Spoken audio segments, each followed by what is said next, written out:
எதிரணியில சொன்னாங்க 7 மணிக்கு வேலை பிடிக்க மிட் நைட்லே எழுந்திருக்கிறோன்னு.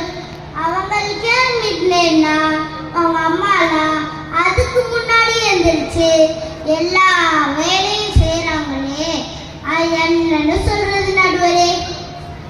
அது மட்டுமா, இவங்க காலையில எழுப்புறப்போ சொல்லுவாங்க பாருங்க, அம்மா 5 மினிட்ஸ், அம்மா 5 மினிட்ஸ், அம்மா 5 மினிட்ஸ்.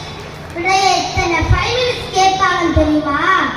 இவங்களை எழுப்ப பெற்றவங்க கிச்சனுக்கும் பெட்ரூமுக்கும் நடையா நடப்பாங்க.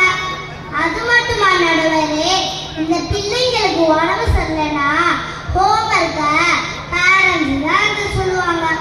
அதுல வேற ஒரு கண்டிஷன் போடுவாங்க பாருங்க, அம்மா அழகா இருக்காங்க மேம் கண்டுபிடிச்சிருவாங்க, அடி இல்லோ ஸோ நான் எழுதுற மாதிரி எழுதுங்கன்னு சொல்லுவாங்க. அப்புறம் பேரண்ட்ஸும் லெஃப்ட் ஹேண்ட்ல எழுதி கொடுப்பாங்க.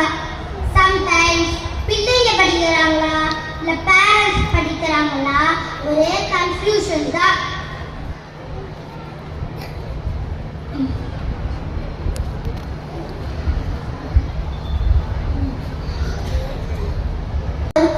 பேரண்ட்ஸ் தான் செய்யறாங்க.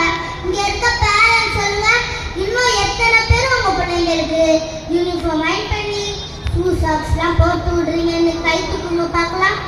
பயப்படாம கை தூக்குங்க. அந்த பாருங்க நடுவரே, ஸ்டூடெண்ட்ஸ் தவிர அத்தனை பேர் கை தூக்கி இருக்காங்க. இப்ப புரியுதா மிகவும் கஷ்டப்படுறது பெற்றோர்